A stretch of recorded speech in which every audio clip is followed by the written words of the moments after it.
the Ice Lion and the Sun Hawk, from rivals to rulers. In the distant world of Eloria, two vast and ancient empires dominated the landscape, divided by insurmountable natural and cultural barriers. To the north, the kingdom of Velka stretched across frozen plains, jagged mountains, and snow-capped forests. Its people were as cold and unyielding as the ice itself, renowned for their mastery of frost magic.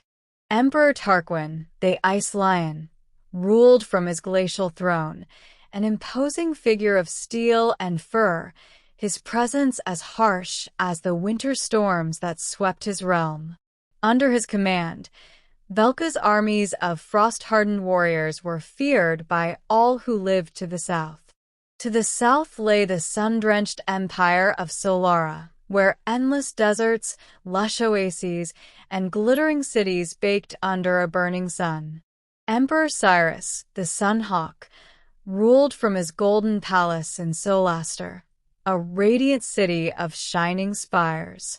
Known for his wisdom and fiery charisma, Cyrus commanded an empire of wealth, culture, and unparalleled military might.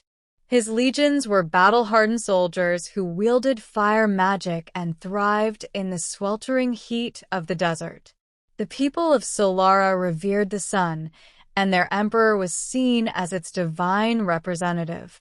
For as long as anyone could remember, Velka and Solara had been sworn enemies.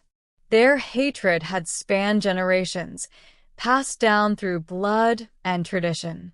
The Velkans raided Solara's southern cities for resources, using their frost magic to freeze the rivers and chill the crops. The Solarans retaliated with fire, scorching the northern borderlands, reducing the frozen towns of Velka to ash and steam. The conflict between the two empires was endless, a cycle of destruction that seemed unbreakable. Emperor Tarquin believed Cyrus to be an arrogant ruler, soft from luxury and blinded by his empire's wealth. In return, Cyrus saw Tarquin as a barbarian, a ruler of savage lands, unfit to stand in the light of Solara's glory. But despite their differences, both empires were nearing their breaking points. Velka's endless winters were growing harsher, and their raids, once prosperous, had become increasingly difficult. Solara, too, struggled.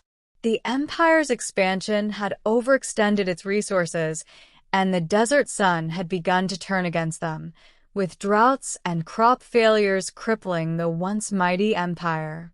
Yet neither ruler could see past their hatred to seek peace, each too proud to admit they were faltering. Then, a strange event changed everything. One fateful evening, the sky above both empires darkened. A swirling celestial storm appeared, unlike anything the people had ever seen. The storm blotted out the sun in Solara and brought unnatural warmth to the coldest reaches of Velka. For weeks, the storm raged, turning day into night, unsettling the very balance of nature. Crops withered in both lands, rivers ran dry, and a terrible sickness began to spread among the people. The ancient scholars and seers of both empires studied the phenomenon and found an old prophecy hidden in forgotten texts. The prophecy foretold of a great storm that would ravage the world, and only through the union of fire and ice could the balance be restored. It warned that two great enemies would have to put aside their hatred and unite their powers, or both would perish in darkness. Neither Tarquin nor Cyrus believed in prophecies. They had been raised in an age of war and power, where peace was seen as weakness. But as the storm continued to wreak havoc, they had no choice but to consider the impossible. Their empires were crumbling beneath the weight of the storm, and soon there would be nothing left to rule. Finally, a messenger was sent from Solara to Velka, carrying a reluctant offer from Cyrus, a truce, and a meeting in neutral territory to discuss the prophecy. Tarquin, equally hesitant but seeing no other way, agreed. The meeting took place in a remote valley where neither the heat of the desert nor the cold of the north could dominate.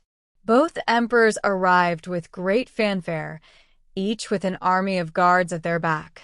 Tarquin, towering in his fur-lined armor, his silver sword glinting in the low light, stared across at Cyrus, who wore robes of gold and crimson, his sun-shaped crown blazing even in the dim light of the storm.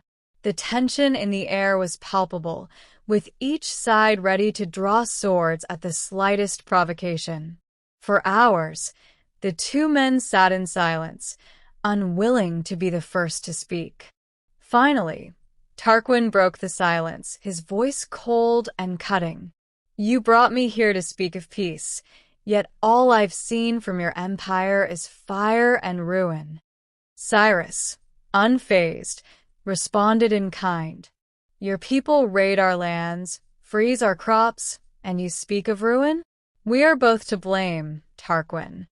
The conversation was filled with bitterness, as each emperor reminded the other of the pain and destruction their wars had caused. But as the night wore on, the harsh words gave way to something unexpected. They began to speak not just of war, but of their people. Tarquin revealed the hardships of ruling over a land where survival itself was a battle against the elements. Cyrus spoke of the burden of maintaining an empire that was slowly dying under the weight of its own excess. For the first time, they saw each other not as monsters, but as men, rulers with the same fears and responsibilities. They realized that their empires were mirror images of one another, each struggling to endure, each facing ruin if the other fell. And so, reluctantly at first, they agreed to work together. With their combined wisdom, they formulated a plan.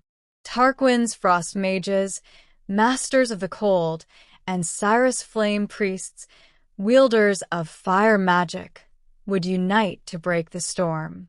A grand ritual would be performed at the heart of the storm, where ice and fire would meet, and their opposing forces would balance the chaos that threatened their world. The day of the ritual came, and for the first time in centuries, the armies of Velka and Solara stood side by side, not as enemies, but as allies. The frost mages conjured towering pillars of ice, while the flame priests summoned swirling inferno.